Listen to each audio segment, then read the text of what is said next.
반전 매력이 사람의 눈길을 끌고 기억하게 합니다. 전통의 히어로 우리 슈퍼맨도 변신하기 전에는 저 사람이 슈퍼맨인가 싶을 정도로 좀 어리숙한 모습이었는데 저렇게나 멋있게 히어로가 되니까 더욱 기억에 남고 매력적으로 느껴집니다.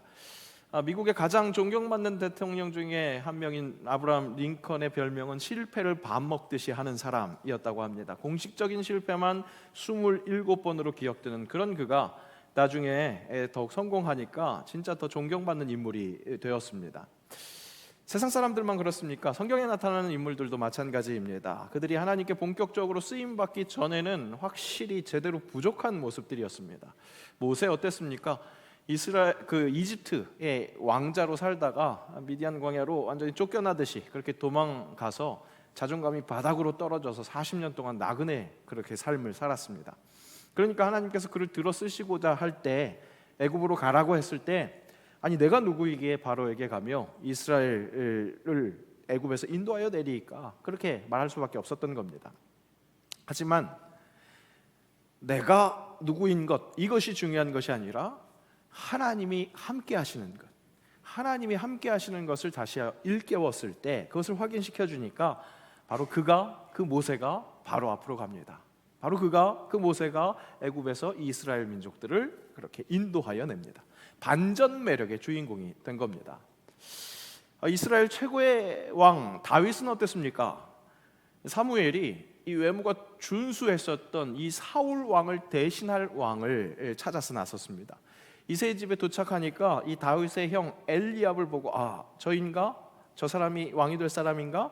그렇게 생각했습니다. 외모에서 왕의 포스가 있었나 봅니다. 그렇게 외모를 보는 사람 그 사무엘을 향해서 하나님 말씀하시죠.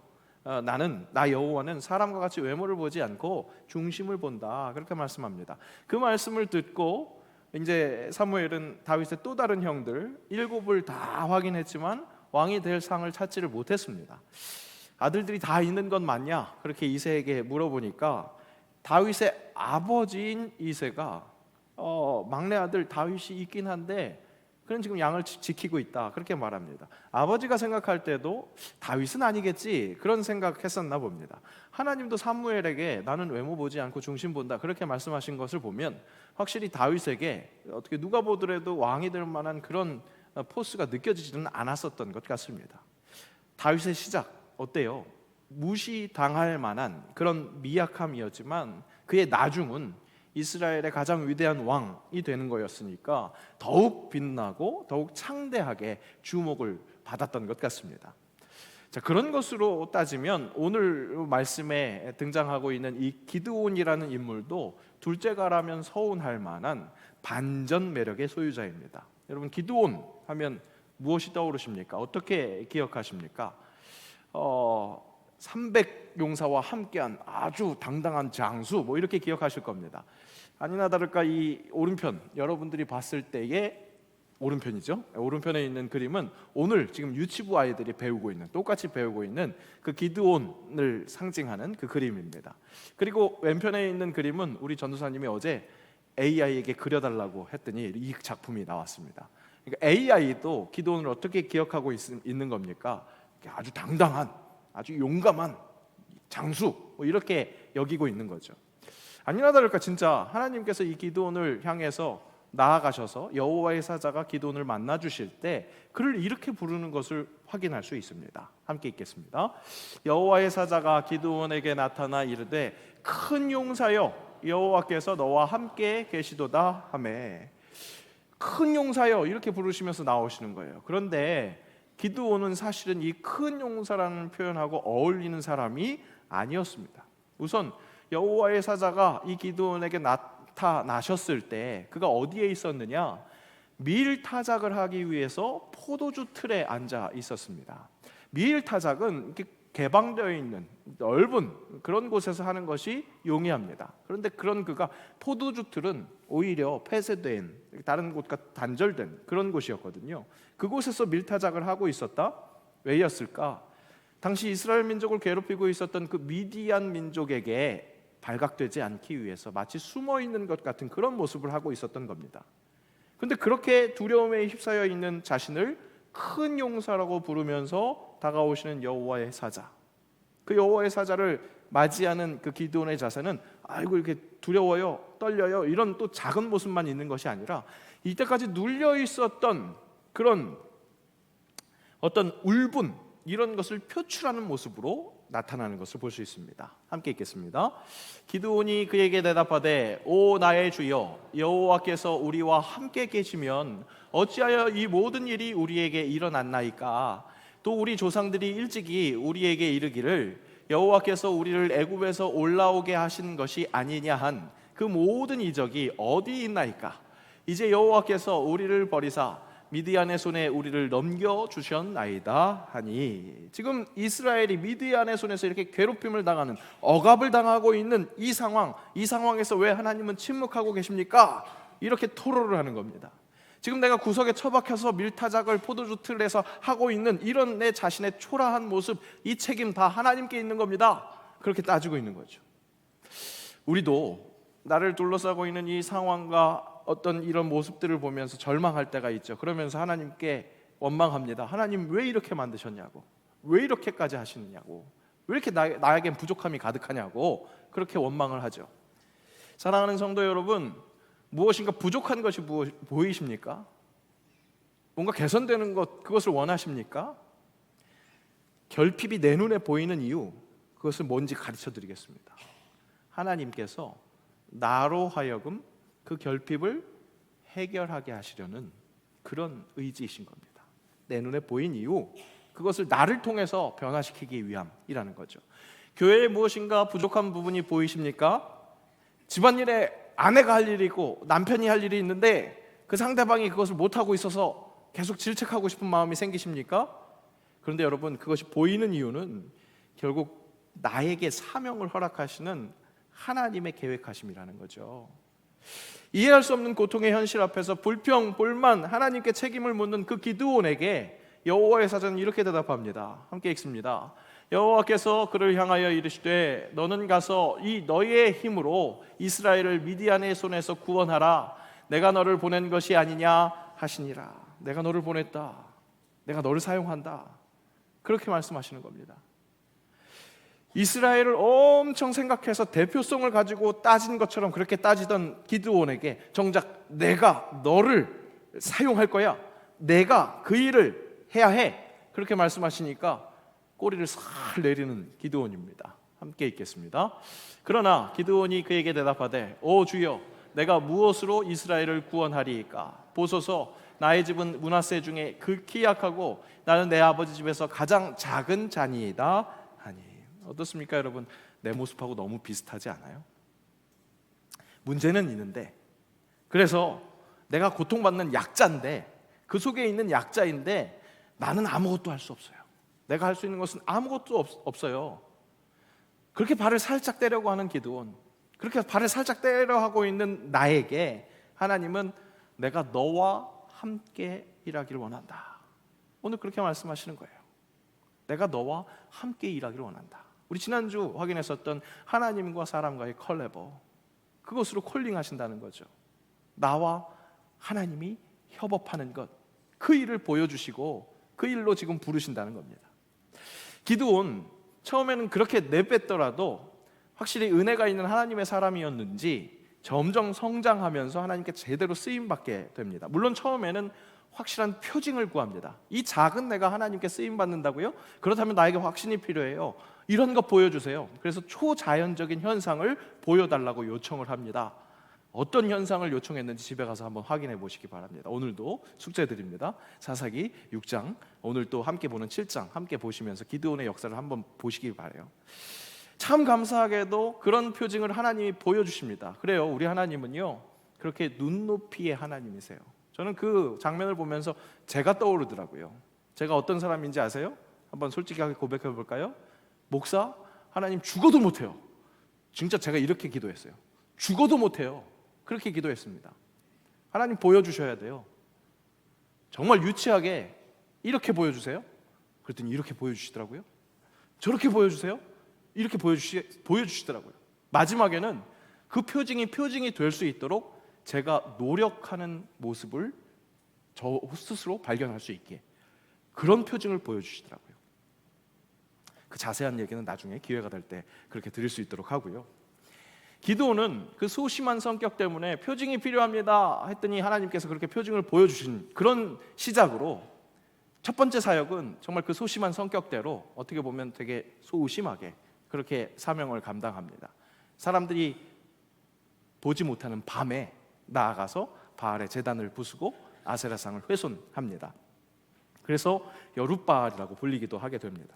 그야말로 시작은 미약했으나 점점 위대한 사사답게 쓰임을 받는 기드온, 오늘 말씀 그 7장에 정말 그렇게 미약했던 기드온이 맞나 하는 그런 변화를 보여줍니다.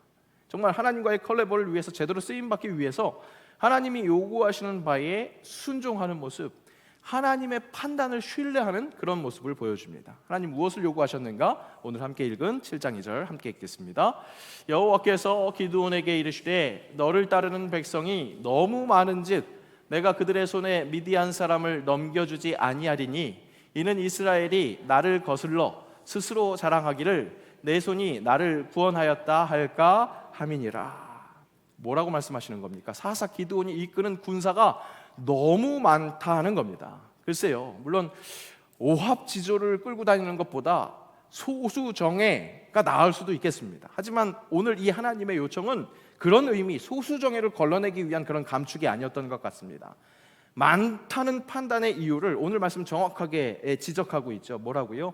많은 숫자로 승리하면 그냥 이스라엘 자기의 능력으로 이긴 줄로 알기에, 자기 능력으로 이긴 줄로 알만한 그런 숫자이기에 많다라고 그렇게 말씀을 하시는 겁니다. 근데 여러분, 전쟁을 준비하는 이 사일원관 입장에서 군사를 줄이는 것, 그 명령이 달가울까요? 더군다나 그 숫자를 줄여가는 그 폭이 너무 폭력적입니다. 처음 두려워서 떠는 자는 집에 가라 그랬더니 22,000명이 집에 갔대요. 남은 사람이 10,000명이었대요. 그렇다면 처음에는 오합지졸들을 걸렀다 이렇게 판단할 수 있겠습니다. 그렇게 평가할 수 있겠습니다. 그런데 여호와의 사자는 그렇게 최초 인원의 3분의 2가 걷어났는데 22,000명이 집으로 갔고 10,000명이 남았으니까 원래 최초 인원이 32,000명이었던 거잖아요. 그런데 그 32,000명에서 10,000명만 남게 되어서 3분의 2가 걷어졌는데도 뭐라 말씀하는 겁니까? 많다는 겁니다. 그래서 최종 남게 된 인원이 300명입니다. 최초 인원에서 1%도 채 되지 않는 것이 남은 겁니다. 그런데 이 300명이 아까도 말씀드린 것처럼 소수정의 300명이 남은 게 아니었습니다. 그것이 어떻게 나타나느냐? 4절 말씀 함께 읽겠습니다. 여호와께서 또 기드온에게 이르시되 백성이 아직도 많으니 그들을 인도하여 물가로 내려가라. 거기서 내가 너를 위하여 그들을 시험하리라. 내가 누구를 가리켜 내게 이르기를 이 사람이 너와 함께 가리라 하면 그는 너와 함께 갈 것이요 내가 누구를 가리켜 내게 이르기를 이 사람은 너와 함께 가지 말 것이니라 하면 그는 가지 말 것이니라 하신지라. 누가 거른다는 거예요? 하나님이 거르신다는 거예요. 실무자로서, 사령관으로서 데리고 가고 싶은 군사가 있을 수 있습니다. 또 내 눈 밖에 나가지고 데리고 가지 않고 싶은 그런 군사가 있을 수 있습니다. 그런데 그 판단을 누가 하신다는 겁니까? 하나님이 하신다는 겁니다. 물론 물가로 내려가서 테스트를 합니다. 무슨 테스트였느냐? 병사들이 물가로 내려가서 물을 먹는 그 자세로 두 부류를 나눕니다. 그런데 이 원문 해석에서 조금 애매한 부분이 있어서 이 해석이 좀 분분해요. 그래도 대체적으로 주된 해석을 따르자면 손으로 물을 떠서 입에 대고 핥아 먹는 숫자가 300명이었다는 거예요. 나머지 사람들은 모두 무릎을 꿇고 물을 마셨다는 겁니다. 그래서 혹자는 물을 마신 그 순간에도 이 무릎을 꿇고 먹지 않고 경계태세를 갖추고 마셨기 때문에 그들이 선택됐을 것이다, 그렇게 말하기도 합니다. 그런데 오늘 군사를 감하는 하나님의 기조는 말씀드렸잖아요. 소수 정예를 뽑으려고 하는 기조가 아니었습니다. 그렇기 때문에 그런 해석은 별 필요가 없어 보입니다. 군사들이 어떤 반응을 했든지 간에 결국엔 소수인 쪽을 선택하셨을 하나님이시라는 거죠. 왜요? 아까 숫자가 많으면 그것으로 자신의 능력으로 이긴 줄 아는 이스라엘 백성들, 그렇지 않게 하기 위해서 모든 판단을 하나님께 맡겨드릴 수밖에 없는 그 상황을 통해서 온전히 하나님만을 신뢰하고 하나님만을 의지하는, 한마디로 하나님 제대로 믿게 하기 위해서 이 감언을 지금 명령하셨다는 겁니다. 오늘 설교 제목이 너무 많아입니다. 정확한 설교 제목, 지면으로 다 표현할 수 없는 설교 제목은 너무 많아, 너무 많아 이겁니다. 오늘 본문을 읽으면서 제 눈에 제일 먼저 들어온 것이 너무 많으니 였습니다. 그냥 많은 것도 아니라 너무 많답니다. 과연 군사가 너무 많은 것이었을까? 이 기드온의 눈에 그런 하나님의 판단에 동의가 됐을까? 아니, 동족을 구원해 놓으라고 해놓고 그런 중차대한 미션을 줘놓고 정작 중요한 이 싸움에서 군사를 걸러내라고? 더군다나 최초 인원에서 1%도 안 되는 인원으로 가라는 하나님의 명령 쉽게 신뢰할 수 있었을까요? 물론 기드온은 확인했었던 것처럼 최초 하나님께 부름을 받을 때 신비한 초자연적인 현상을 봤으니까 하나님을 더욱더 신뢰할 수 있었을 것입니다. 그렇게 말할 수 있을지도 모르겠지만 여러분, 우리가 살아봐서 알잖아요.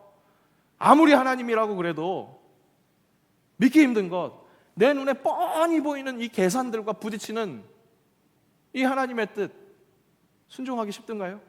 하나님 말씀대로만 살 수 있는 것이, 그것이 쉽더라는 말입니다. 하나님은 오늘 기드온에게 내가 너에게 표적을 보여줬으니까 너도 나에 대한 믿음을 보이라, 마치 그러는 것처럼 믿기 힘든 나의 판단에 순종하라, 그런 요청을 하시는 것 같습니다. 오늘 말씀 준비하기가 참 쉽지 않았습니다. 말씀 준비하는 것 언제고 다 쉽지 않습니다. 다 어렵습니다. 그러니까 여러분 좀 어렵게 좀 들으세요. 너무 편하게 듣지 마시고요. 저도 진짜 어렵게 준비했으니까 여러분 어렵게 들으세요. 근데 오늘 더욱더 어려웠었던 이유가 뭔지 아세요? 저부터 하나님이 제게 오셔서 너 너무 많아, 그렇게 말씀하시면 아멘 하지 못하겠더라는 겁니다. 아니요, 하나님, 하나님의 일을 하는데 더 많았으면 합니다. 그랬으면 좋겠습니다. 너무 아쉬운 것들이 많아요. 너무 아까운 것들이 많아요. 내가 더 많이 가지고 있으면 이 아까운 것들이 잃어버리지 않을 수 있을 것 같아요. 더 벅차게 더 많이 주시면 하나님 일 더 많이 정말로 에너지 있게 할 수 있을 것 같아요. 그런데 하나님 지금 너무 많다니요. 무슨 말씀이세요? 불평부터 나와서 저부터 수긍하기가 어려워서 몸이 아프더라고요. 막 몸살 나는 것 같고요, 머리가 띵띵 아프더라고요. 하지만 여러분, 하나님의 시선을 헤아려야 합니다. 우리와 함께 컬래버 하시면서 하시려는 하나님의 일은 당장의 미디안을 제거하는 데 목적이 있지 않습니다. 당장 내가 하는 일에 내 것에 부족함이 있습니다. 그런데 하나님의 목적은, 하나님이 보시는 것은 우리의 시선과 다르다는 거죠. 이스라엘이 살아가는 데 있어서 하나님이 아닌 다른 것으로 사는 것이 아니라, 즉 우상으로 사는 것이 아니라는 것, 우상 숭배로 나아가지 않도록 오직 하나님 한 분만을 의지하며 사는 것이 진리인 것을 가르쳐 주시는 것이 하나님의 그 구원 역사, 그것이고 오늘 우리를 구원하는 목적 또한 바로 그렇게 하나님만을 붙들게 하기 위한 그런 목적이라는 겁니다. 지난주에도 확인했었던 사사기의 순환 구조를 다시 한번 확인해 봅시다. 이스라엘 백성들은 억압 이 상태만 계속해서 주목하고 있습니다. 그래서 이 억압에서 벗어나기 위해서 회개합니다. 그러면 하나님이 사사를 보내주시는 거죠. 오늘 이야기에서는 그 사사가 기드온으로 선택됐습니다. 사사가 등장해서 다시 구원하십니다. 그런데 그 구원하시는 과정에서 오늘 확인하는 것처럼 32,000을 300으로 줄이는, 이해하기 힘든, 순종하기 힘든 그런 명령이 주어집니다. 하나님이 사람이 감당해야 하는 협업은 바로 그 하나님을 신뢰하고 하나님만 의지하는 순종입니다. 무엇을 위해서?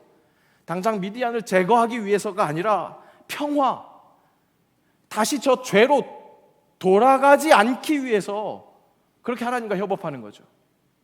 그런데 하나님은 그렇게 저 죄로 다시 돌아가지 않기 위해서 이 구원을 허락하시는데 사람은 당장의 이 억압, 여기에서 벗어나는 것만 계속 집중하고 있는 겁니다. 마치 하나님과 사람과의 협업을 이렇게 분류하는 것 같아요. 억압은 하나님이 하시는 거고, 그래서 그 억압에서 풀리기 위해서 회개하는 것 사람이 하는 그래서 구원시키시는 것 하나님이 구원시키시는 거고, 평화를 누리게 될 때 다시 죄를 짓는 것이 하나님과 우리의 협업의 그런 분담, 내가 죄를 짓는 것, 그것이 분담이라고 생각을 하는 겁니다. 뭐예요? 마치 이 사사기가 그리고 있는 죄의 순환을 위한 협업처럼 우리가 그렇게 생각을 하고 있는 거죠. 하나님이 원하시는 하나님과 사람의 협업 컬래버는 무엇입니까? 구원을 이루는 겁니다. 구원을 누리는 겁니다. 구원은 어떻게 누리는 겁니까? 오직 하나님만을 붙들어서 다시 그 평화 안에서 죄로 넘어가지 않게 하기 위해서 하나님은 우리를 구원하시고 그 구원하는 일에 우리를 사용하신다는 거죠. 오늘 기드온처럼 32,000 다 꼭 붙들고 있어야 하는 것이 아니라 오히려 저 죄로 넘어가지 않게 하기 위해서, 그러기 위해서는 32,000이 너무 많다, 그것을 말씀하신다는 겁니다. 구원의 역사로 이끌어 가시는 그 일에 우리가 제대로 협업하는 것, 하나님의 말씀에 순종하는 겁니다. 하나님만 보는 데 있어서 방해하는 그 많은 것들이 있다면, 하나님 그렇게 말씀하신다면 그렇게 아멘으로 순종해서 하나님 말씀대로 하나님만 의지하며 하나님만 품고 살아가는 것, 이것이 하나님의 뜻이라는 거죠. 하나님 왜 그 뜻을 갖고 계실까요?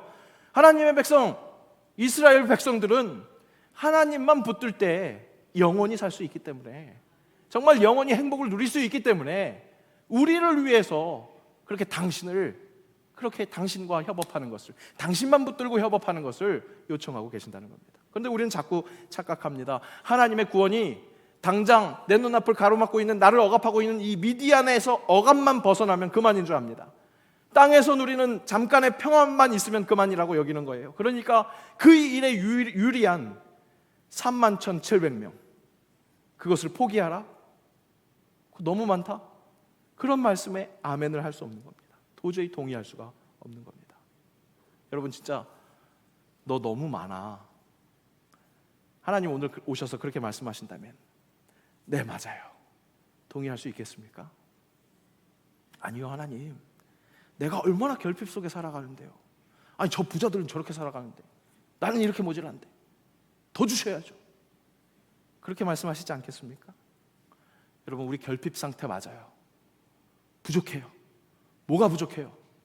영적 결핍 상태예요. 하나님을 붙드는 데 있어서 하나님을 붙들지 못하게 하는 더 많은 것들 때문에, 오히려 그것 때문에 진짜 필요한 영적으로 충만해지지 못하는 영적 결핍 상태라는 것을 확실히 인정해야 한다는 겁니다. 하나님 외에 의지할 만한 것, 내 시선을 뺏는 것, 그것이 너무 많은 겁니다. 누리고 있는 모든 것이 다 하나님 은혜인데 하나님 은혜로 인식하지 못하게 하는 것, 내 손에 들려 있으니까 내 것이라고 착각하지만 어때요? 이것에 의해서 내가 종속되는 것, 내가 거기에 지배를 당하고 있는 것, 그 우상이 너무 많다는 것이죠. 여러분, 솔직하게 돌아봅시다. 내 손에 들려 있는 것으로 기도하기 쉽던가요? 내 손에 들려 있어서 기도하기가 쉬워요? 아니요, 내 손에 없으니까 기도하기가 더 좋아요. 아이들 대학 입시를 위해서 얼마나 열심히 기도합니까? 내 손에 아직 없으니까. 오늘 중요한 계약이 있어요. 내 손에 아직 없으니까 얼마나 열심히 기도해요. 정말 중요한 승진이 있습니다. 얼마나 열심히 기도해요. 아직 없으니까. 그런데 여러분, 손에 허락되니까 그때 기도하던가요? 죄송한 얘기지만 획득하기 전에, 소유하기 전보다 소유하고 나서 열심히 기도하시는 분 찾아보기 힘들더라는 거죠. 평안하니까 엿볼 곳이, 의지할 것이 너무나 많은 겁니다. 여러분, 예수님 말씀하셨습니다. 정확하게 기억하세요. 함께 읽겠습니다. 그들에게 이르시되 삼가 모든 탐심을 물리치라. 사람의 생명이 그 소유에 넉넉한 데 있지 아니하니라 하시고. 그렇습니다. 여러분, 내 소유 말고 하나님의 신실하심을 의지하십시오. 그분의 신실하심과 멀어지게 하는 그 소유가 너무 많은 것은 아닌지 돌아보고 인정하시라는 겁니다. 아멘하기 힘드실 거예요. 저도 힘들었거든요. 충분히 이해해요. 근데 어때요? 우리가 함께 그 진리를 붙들어야 된다는 거예요. 진짜 영혼을 살기 위해서, 사사기의 그 죄의 순환의 협업자가 되는 게 아니라 하나님의 그 구원 역사의 협업자가 되기 위해서 하나님만을 신뢰하고 의지하는 것, 다른 그 어떤 것은 의지할 것이 아니라는 것. 지난 목요일 우리 원로 목사님 1주기 추모 예식을 은혜로 마쳤습니다. 정말 모든 것들이, 날씨로부터 시작해서 모든 것들이 우리 목사님을 잘 기억하고 무엇보다 우리 세영광의 다시 새로운 미래를 기대할 수 있게 하는 데에 부족함이 없도록 모든 것들을 은혜로 채워주셨습니다. 근데 이번 추모 예식을 진행하면서 제 개인적으로 새삼 기억한 것이, 제게 이때까지 목회적인 가르침을 주셨던 목사님들이 다 한 교회를 28년 이상 섬기셨던 분들이었다는 거예요. 우리 원로 목사님이 세영광교회를 28년 섬기셨어요. 제가 전에 섬겼던 함께 모셨던 목사님이 29년 한 교회를 섬기셨거든요. 근데 그 전에 섬겼던 목사님은 35년 가까이 한 교회를 섬기셨어요. 그 30년 넘게 사역하신 한 교회를 섬기신 분이 홍콩 동신교회 김성준 목사님이십니다. 그분께 그 이민교회에서 참 많은 것들을 배웠는데 그 많은 배운 것들 중에 정말 기억에 남는 것, 하나님만 의지해야 한다는 것을 배웠습니다. 교회의 동역자들 참 귀합니다. 세상 제일 귀합니다. 그 중에 중직자들은 더욱더 의지할 수 있는, 목회자가 정말 의지할 수 있는 얼마나 큰 힘이 되는지 모르겠습니다. 그런데 이민교회에서는요, 중직자들도 모국으로 귀국할 일이 생기면 언제고 떠나야 하는 상황이 벌어지게 됩니다. 교회를 떠날 수밖에 없습니다. 30년 넘게 이민 목회를 하신 목사님께서 바로 그것을 배운 겁니다. 사람을 의지하는 것이 아니라는 것. 사람은 언제고 떠날 수 있다는 것. 그 빈자리는 하나님이 채우시고 하나님의 사역은 하나님이 하신다는 것. 그것을 가르쳐 주셨다는 거죠. 제가 그 가르침을 배웠습니다. 배운 것뿐만 아니라 피부로 느꼈습니다. 청년들과 함께 풀밴드를 했습니다. 그러니까 우리 찬양팀의 밴드가 드럼, 퍼스트, 세컨드, 건반, 어쿠스틱 기타, 일렉 기타, 베이스 기타, 악기라는 악기, 채울 수 있는 악기 다 채우면서 또 보컬들도 아주 풍성하게 함께 그렇게 찬양단을 이끌었습니다. 이민교회에서 그렇게 구색 맞춰서 찬양하기가 쉽지 않은데 그 풍성한 은혜로 함께 찬양을 했습니다. 찬양단원들은 거의 다 유학생이었습니다. 청년 하나하나가 엄청난 헌신으로, 엄청난 열정으로 정말로 찬양을 풍성하게 해서 예배 시간 찬양이 정말 아름답게 그렇게 운영됐습니다. 그렇게 운영하다가 보면 시즌이 다가옵니다. 어떤 시즌이냐? 유학을 마치고 홍콩을 떠나는 친구들이 있는 겁니다. 풍성함에서 하나가 빠지면 더욱 그 허전함이 크게 느껴집니다. 소리가 빠지는 것, 그건 둘째치고 더 큰 아쉬움은 사랑하며 지냈던 그 청년과 헤어지는 겁니다. 마음에 이제 어느새 많이 성장해서 목회자에게 의지가 될 수 있었던 그런 친구들을 떠나보내야 되는 겁니다. 그것이 한 번, 두 번 거듭될수록 이것이 목사님이 받으신 훈련이었구나, 그렇게 동감했습니다. 사람을 의지하는 것이 아니라 하나님만 의지해야 되는구나, 그런 생각을 했습니다. 그래서 마지막 예배를 드리는 그 청년이 있는 그 예배에는 항상 마지막 결단 찬양을 이 찬양으로 함께 했습니다. 세상 소망 다 사라져 가도 주의 사랑은 끝이 없으니 살아가는 이 모든 순간이 주 은혜임을 나는 믿네. 이제 진짜 믿고 의지할 만한 청년이 됐는데 그 청년이 떠나간다고 하니까 세상 소망이 다 사라진 것 같아요. 정말 그렇더라고요. 그런데 뭐라 고백하는 겁니까? 주의 사랑은 끝이 없다는 거예요. 정말 믿을 만한 그 어떤 것이 사라진다 할지라도 주의 사랑은 끝이 없으니까 살아가는 이 모든 순간이 주의 은혜임을 믿을 수밖에 없습니다. 그렇게 고백할 수밖에 없다는 거죠. 정말 사랑하라고 허락하신 그 사명 속에서, 인생 속에서 가장 소중한 사랑을 누릴 수 있으니까 절망이 다가오는 그 순간에도 진짜 소망을 누릴 수 있는 것. 재밌는 건요, 그렇게 고백하고 나니까 정말 목사가 할 얘기 아닌데 귀신같이 그 빈자리가 또 다른 친구들로 채워지더라는 겁니다. 사역 내내 하나님이 채우시는 것, 그것을 느끼면서 정말 주 은혜임을 나는 믿습니다, 그렇게 고백할 수밖에 없더라는 겁니다. 이 말씀 드리는 이유는 여러분들도 언제든지 도망가세요, 그래도 괜찮아요, 그러고 드리는 말씀이 아닙니다. 여러분 한 분 한 분 정말 제가 오늘 여기에 앉아서 기도하는데 그런 생각이 들었어요. 정말 죄송해요, 금쪽 같은 내 새끼들이에요. 어디 딴 데 간다고 그러면 살점이 떨어져 나가는 것 같아요. 그런데 그렇게 소중한, 그렇게 아름다운 그런 사람이라 할지라도 그 사람을 의지하는 것이 아니라 하나님 의지하라고. 진짜 하나님만 의지하라고. 그것이 살 길이라고. 하나님은 오늘 여러분들의 심령에 간절하게 그렇게 콜링하고 계십니다. 그 하나님의 구원 역사에 함께 협업하자고. 그 일을 감당할 수 있는 것 뭘까요? 하나님 말씀을 믿는 거예요. 진짜 하나님 말씀을 믿는 거예요. 하나님 뭐라고 말씀하셨어요? 이사야 말씀 함께 읽겠습니다. 이는 하늘이 땅보다 높음같이 내가 길은 너희의 길보다 높으며 내 생각은 너희의 생각보다 높음이니라. 내 생각은 300명? 말도 안 되는 것 같아요. 하나님의 생각이 높으세요. 그리고 또 믿으시기 바랍니다. 히브리서 말씀 함께 읽습니다. 믿음이 없이는 하나님을 기쁘시게 하지 못하나니 하나님께 나아가는 자는 반드시 그가 계신 것과 또한 그가 자기를 찾는 자들에게 상 주시는 이심을 믿어야 할지니라. 여러분, 우리에게 꼭 필요한 상은 하나님이십니다. 하나님은 그 상을 허락하십니다. 너무 많은 것 쥐고 있느라고 수고하고 있는 것 아닙니까? 오히려 그 쥐고 있는 것 때문에 하나님을 신뢰하고 의지하지 못하는 것 아니겠냐는 말입니다. 혹 너무 많아, 그렇게 말씀하시는 것을 들리면 정말 나에게 가장 좋은 상을 주시는 하나님을 믿고 그 말씀에 순종해서 하나님만 바라보는 정말 매력적인 반전의 소유자, 반전 매력의 소유자도 되시기를 축복합니다. 비록 지금은 미약할지라도 나중에 창대하게 하실 그 하나님의 사람이 되기를 진심으로 축복합니다. 기도하겠습니다. 당장의 문제에서 벗어나는 것보다 하나님이 나를 구원하시는 하나님이라는 것을 믿는 것, 그 평화를 누리는 것을 소중하게 여기게 하옵소서. 전능하신 주 하나님을 믿고 따르는 순례자로서 하늘 양식 먹어서 더욱더 담대하게 믿음으로 나아가게 하옵소서. 예수님의 이름으로 기도합니다. 아멘.